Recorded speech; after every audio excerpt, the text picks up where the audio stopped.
Hello everyone, welcome to Xinhua. I'm the correspondent Chen Shengwei. With the Chinese Lunar New Year just around the corner, the Nanjing's Confucius temple has again presented a festive look and were dressed in hundreds of thousands of illuminated lanterns and all kinds of lights. And you know, the Qinhuai Lantern Festival is one of China's most famous national intangible cultural heritages, and it is a key cultural highlight in Nanjing during this year's Spring Festival celebrations. And today we are here to have Mrs. Tao Yuan, the commentator of the Nanjing Imperial Examination Museum of China, to help us learn more about the history of the Qinhuai Lantern Festival.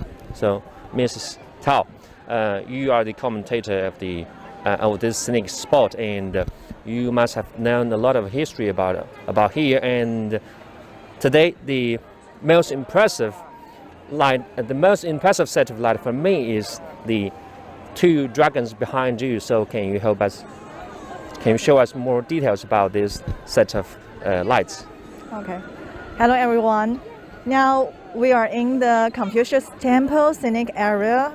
In front of us is a stem of the famous Qinhuai River. So Qinhuai Lake. Yes. Under us. But it has its own name, Pampu. Pampu. Yes. Sounds a little bit strange. Why is it called Pampu? In order to make education flourishing, people dig a half pound in front of the Academy of Learning, which came from a rural and institution. Pampu is a part of the Qinhuai River. So, why are the two dragons engraved on that red wall and lit up tonight? Oh. And so, is here any story behind it? It's called 照壁. 照壁. Yes. So what does it mean? It's the biggest one. It's a red wall. It's the biggest one in China. It's about 110 meters long. Its function is words to evil spirit and keep privacy.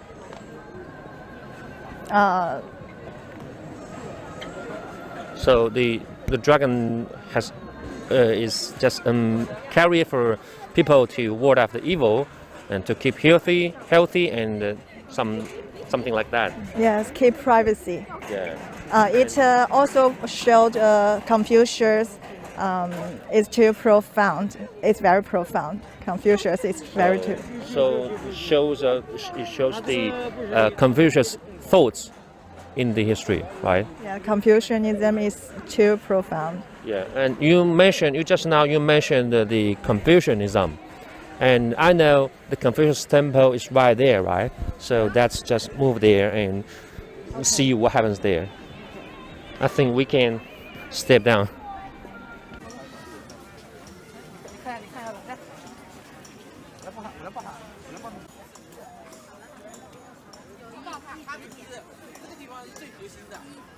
Is there any special about this year's Lantern Festival here?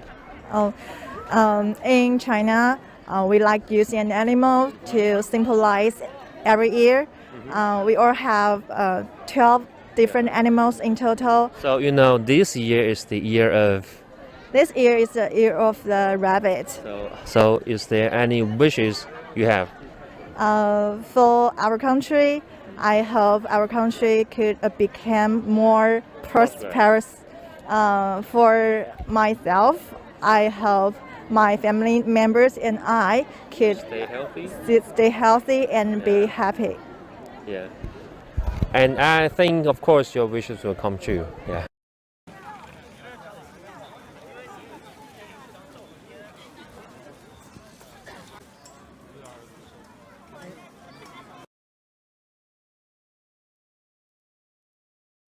A lot of tourists have come here tonight to see the beautiful Lantern Festival, and I can see here is a foreigner. I just want him to join our interview. So nice to meet you. So what's your name?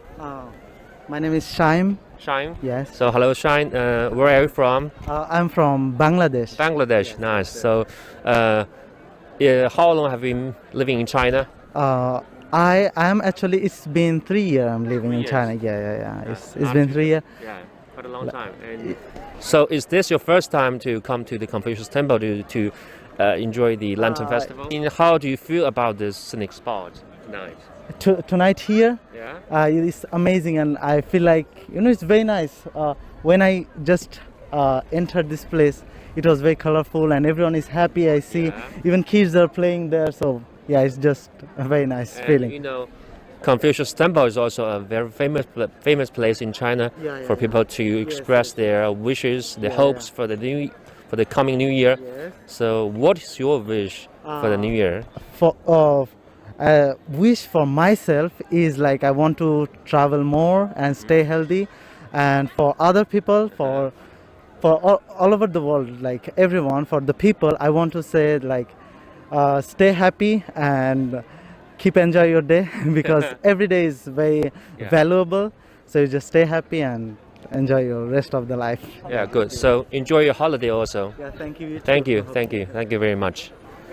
So now I'm gonna enter this entrance to the very core area of the Confucius Temple to see is there any characteristics about the design of this year's Qinhuai Lantern Festival.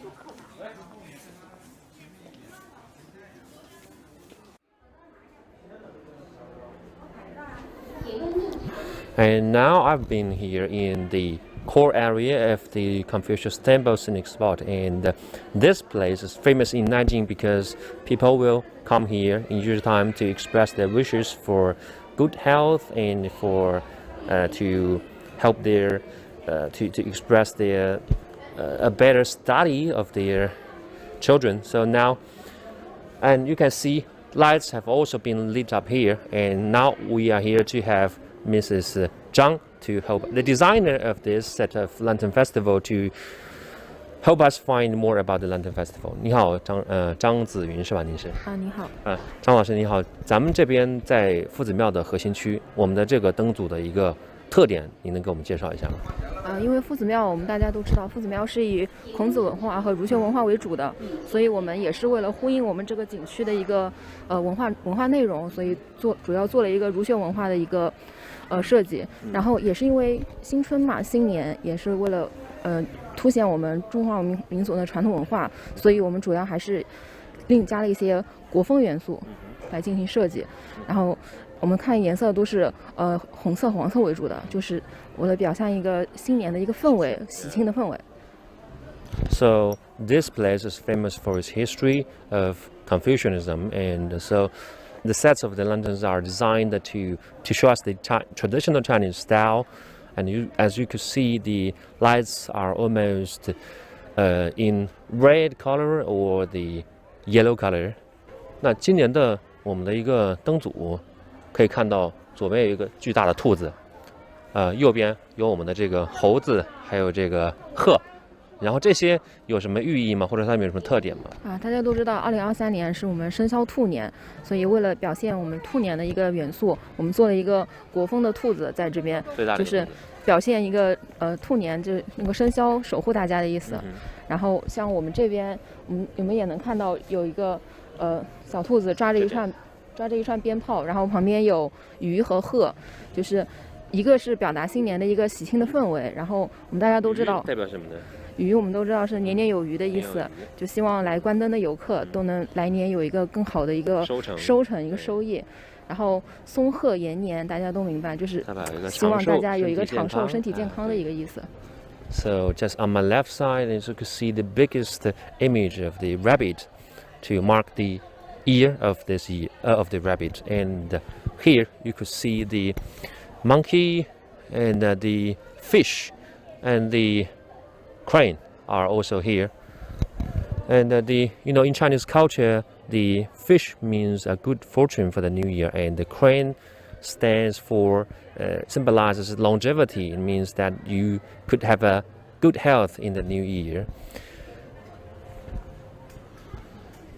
And this is also my first time to come to see the Qinhuai Lantern Festival. I was quite impressed by all these lanterns. They're just so beautiful. And as you could see, in the Confucius temple, the lanterns are mainly featured in traditional Chinese style. Like as you could see, the 12 Chinese zodiac signs are all presented here. And not far from here, in Menzondong scenic spot, we have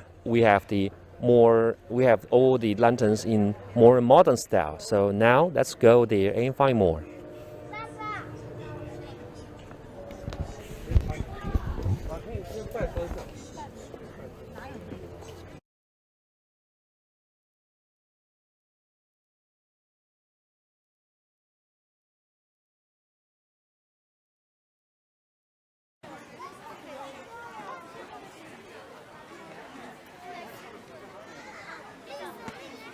Well, here we are now. I've come to the Menzondong Street. As you could see, a bustling valley with a lot of people now here. And behind me, you can see the biggest lantern of rabbits during this lantern festival this year. And now I'm going to invite Mrs. Li Wenqi, the commentator of the Menzondong Street, to help us to show us the difference between Menzondong Street and the Confucius Temple. Nice to meet you, Ms. Li. Nice to meet you. And I've come from the Lantern Festival in the Confucius Temple, and behind me I can see the biggest rabbit, lantern rabbit. So could you tell us the details about the lantern rabbit? Okay, as you can see, this giant zodiac full rabbit is our main land in Menzondong Street. And you can see this rabbit is about 15 meters height, and she is wearing the customers in red and holding the lotus lamp. It's very cute to express the good wishes to the general public. Okay. Yeah, it's quite tall, and it is leaning on the old wall of Nanjing, right? Yes. What does this image want to express to the people? To give the good wishes to the coming of the rabbit year. I see. And Menzondong Street, I could see a lot of restaurants and shops here. So that's the main difference compared to the Confucius Temple. Well, the Confucius Temple is the main exhibition area, while the Menzondong is the co-exhibition area of the Qinhuai Lantern Festival. And in 2013, Menzondong was the first to hold the Lantern Festival. So it's been 11 years. Yes, it's 11 years. And according to your experience, could you tell us the main design, the characteristics of the design in Menzondong Street about the lantern? The layout of the Menzondong exhibition area is along our main street, and some water systems and the squares each year. And you can see, except for this giant zodiac full rabbit, we also put many different shapes of the rabbit of the exhibition area. Yeah. And I could also see on the trees beautiful jellyfish lantern. Yeah. And the color can change on the tree, right? Now it's purple.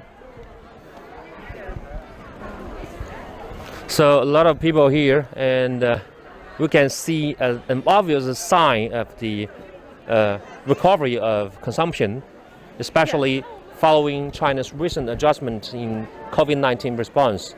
After the lightning ceremony, the Menzondong attract a lot of visitors here. So you can see it also drives our economic recovery. The number of the tourists at night is about 50% of the whole day. Yeah. Okay. During the Lantern Festival, will this street hold some activities to attract more tourists here? Yes, during the Lantern Festival, we organize some activities such as to send the calligraphy of the Chinese word fu to the tourists, and we also have the photography exhibition.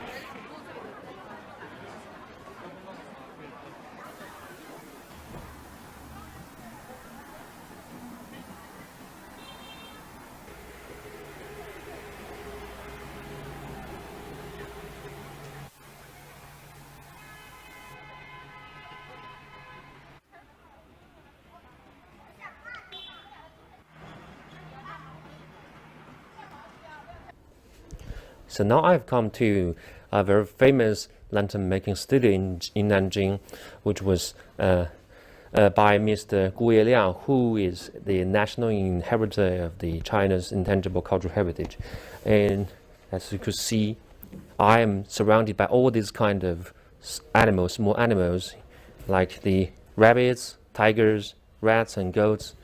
And I'm sure you are very curious about how does Mr. Gu make all these kind of lanterns. And as you could see, now he is making small rabbits in bamboo canes, right? So, 顾老师你好，你好，你好，你好，非常开心见到您，新年好啊！新年好，您这个做的是这个兔子吗？就是我们秦淮的传统的灯彩，兔子灯。今年是兔年。对了，我们南京人有个俗话，叫做什么呢？叫兔气扬眉，扬眉吐气。哎，这是要新的一年要顺顺利利。对。您做这个兔子，像这么大一个兔子，大概要多长时间？我们像这么大一个兔子，首先一条需要呢，大概半天的时间。半天时间。做一个。但是我们在做的时候呢，必须要要懂得劈竹子。什么叫劈竹子？把竹子。劈竹子。劈竹子。对。把这个竹条，把这个竹条。So Mr. Gu is now making the small rabbit lantern, and he's showing us how he cuts the bamboo into small slices. 对，然后需要的框子，你看。Yeah. You have to be very, very meticulous. 南京人讲，这个刀非常快啊。对，势如破竹。势如破竹。讲得非常好。你看，干嘛呢？这个就很细了。对，像我们这个兔子应该用的就是这么细的一个竹子，是吧？我们要用这么粗，你像这么粗要达到这样子，是。然后我们再进行加工。做这一个要半天时间。对，要半天的时间，但是 he needs to spend half a day to make such a small rabbit lantern. 您讲，因为竹条呢，它是应该讲韧性比较好。第二个，我们在过去扎灯的时候呢，竹条跟纸脸是离不开的，它必须要用竹条，因为它有韧性，烘烤也能讲，成型力度也高。这样子呢，是做起来我们画灯，你看，它有圆、椭圆。Yeah, you could see different shapes like rounds or and other triangles like. 对，这样子呢，它是一个几何的图案，然后把它有机的结合起来。所以你看我们的看起来像一根竹子，就直接变成了。对，你看啦，做起来骨架做起来要做裱糊，要上轮子啊，看到啦，这个要轮子。So these wheels are made from Chinese chess， 中国象棋。对。我们过去没有象棋的时候，是用树上的竹子，那个树上的木头，然后锯下来当轮子，然后呢，它也滚动，你看啊，还能滚起来，了，可以 can drive it 啊。像我们秦淮灯会的，其实在中间就是点蜡烛。对，我们过去是点蜡烛，现在呢用 LED，这样子呢，随着这个时代的变迁过后呢，秦淮灯彩在材质上，在这个光源上。都发生了根本的变化。Yeah, along the long history, the people have developed from the candle lantern to the LED lantern nowadays, and it becomes a more modern style. 我看到您这个桌子上好像不仅有兔子，还有这个竹子的兔子桌，还有这个钢丝的兔子，the steel rabbit lantern。这个有什么区别吗？我刚才讲了，过去在千年时候。几千年的时候，我们竹子是我们的，应该讲做灯的自然的原材料。对，因为在过去它竹子呢，它是天生的。那现在呢，为什么会用这种呢？那应该讲，现在用铅丝的，走我们来讲的话呢，就是快捷了。快捷。哎，走工艺上来讲呢，省了一些批珠子的手艺了。所以我讲，它虽然变化，但是它的形状跟造型没有变延。续下来。哎，延续下来。那这个像一般是在什么场合会？哎，这个是一般在表演的场合之下，比如讲，大型的演出啊，大型的表演，因为它这个呢做的要道具做的快一点，来的表乎方便一点，它这个呢做工比较时间比较长一点，So along the long history, we have different materials to make the rabbit lantern, and nowadays the steel one are often used to give a performance in special union, right? So 那这个桌上你看，对，有老虎灯。这个是什么？这就是骨架就是铅丝的， yeah. 这就是骨架铅丝的。2022，对2022年的，对吧？2022年。那我们你看这个这么长的是什么？这个是什么？这个叫春灯。春灯。你看，春灯是用 Spring lantern。对，春灯是用什么？是用6个圆组成的。它代表什么呢？讲究了东西南北，天地合一。东西南北4个嘛，4个方向。So the 6 circles, the 6 rounds, symbolize the harmony of human being and the immortals, right? I think as time goes by, the materials of making a lantern may change, and the people change, and the concept may change. But for good, I think he just tries to insist to pass on the Chinese old tradition by helping you pick up the memory of the childhood for Chinese people, and that's quite impressive. And you know, the Chinese Lunar New Year is just around the corner. I think that's a very important moment for the family reunion of all Chinese people, and we can see the travel rush is just have already come, and we are all lit up by this festive atmosphere, and I hope you all could enjoy this beautiful Lantern Festival, and wish you all a happy and wealthy Chinese Lunar New Year. That's all for the Xinhua. Thank you.